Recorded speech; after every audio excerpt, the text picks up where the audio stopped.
Afternoon बच्चों। Good afternoon sir. इस photo को देख रहे हो? Yes sir. किनका फोटो है ये? तानसेन। तानसेन के बारे में क्या जानते हैं? कौन थे ये?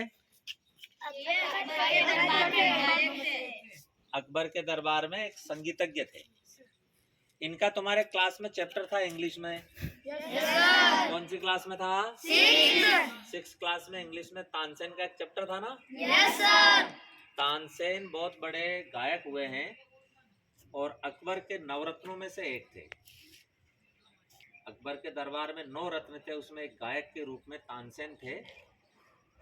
ग्वालियर नरेश के यहाँ एक गाना गाया करते थे। बचपन का नाम इनका तन्ना मिश्र था। बड़े होकर के मियाँ तानसेन बने।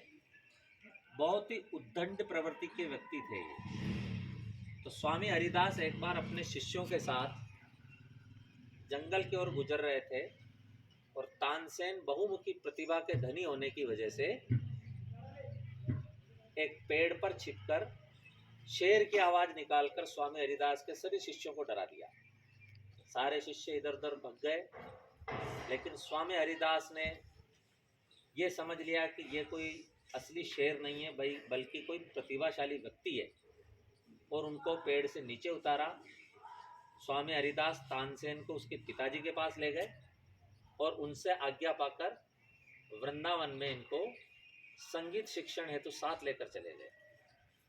स्वामी हरिदास जैसे संगीत गुरु के सानिध्य में रहते हुए तानसेन ने शास्त्रीय संगीत की विधाओं में ख्याल गायकी और विविध रागों को सीखा। और जब ग्वालियर नरेश के दरबार में तानसेन गायकी कर रहे थे, तब भारत के बादशाह अकबर जब वहाँ पहुँचे ग्वालियर में, तो उनके स्वागत के लिए तानसेन का गायन कराया गया। बादशाह अकबर जो मुगल काल के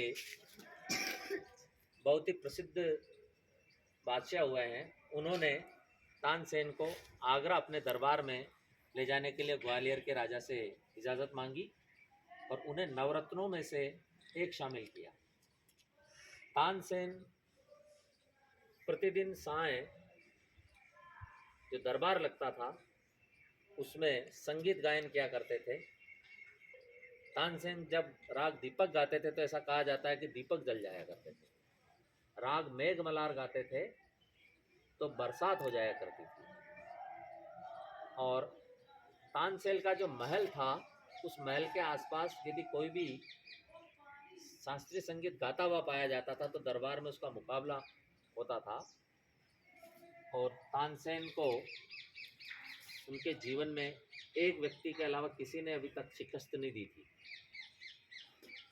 स्वामी हरिदास के एक शिष्य हुआ करते थे बेजू बावरा, जिन्होंने तानसेन को उस दरबार में शिकस्त दी, लेकिन उन्होंने फिर भी उन्हें माफ़ किया ये कह करके कि संगीत एक प्रतिस्पर्धा नहीं बल्कि एक पूजा है, एक साधना है, और इस साधना में हमारा शायद जीवन कम पड़ जाता है लेकिन ये साधना पूरी नहीं होती।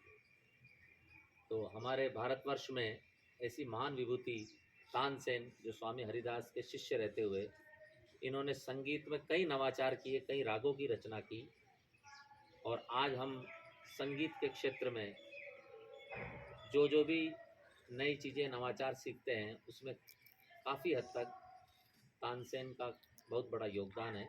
ये शास्त्रीय गायक हुआ करते थे। ये आपका अंग्रेजी में एक तानसेन के जीवन पर आधारित एक चैप्टर था, इसको हमने आर्ट इंटीग्रेटेड करके संगीत विषय के साथ जोड़ा। तानसेन के हाथ में एक संगीत वाद्य यंत्र है, सबको दिख रहा है? Yes sir. इस वाद्य यंत्र का नाम है तानपुरा। क्या नाम है? तानपुरा।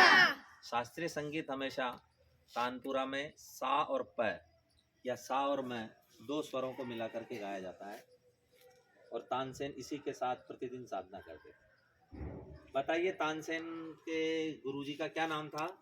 जिसको आता है हाथ खड़ा कीजिए। हाँ बताइए। स्वामी हरिदास। Very good. तानसेन के गुरु थे स्वामी हरिदास जो वृंदावन में रहते थे। बैठिए। तानसेन किसके दरबार में नवरत्नों में से एक थे? वेरी गुड, बहुत सारे बच्चों को पता है। जस्ट लास्ट में आप बताइए।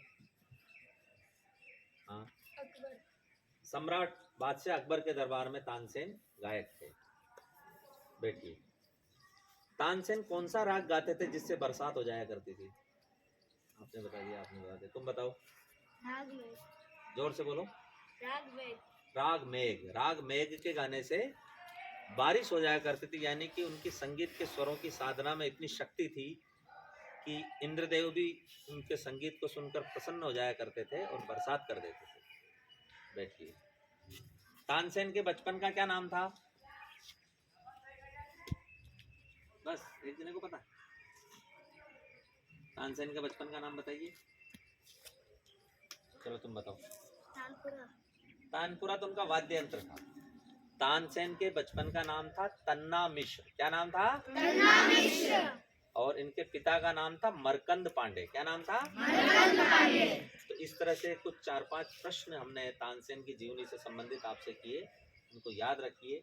तानसेन के जीवन से हम अपने व्यक्तित्व विकास में क्या क्या चीज़ें सीख करके अपने आप को कला और संगीत के क्षेत्र में आगे बढ़ा सकते हैं, यही आज के इस आर्ट इंटीग्रेटेड सब्जेक्ट के अंतर्गत अंग्रेजी विषय और संगीत विषय को जोड़कर आपको कुछ जानकारी दी गई। Thank you.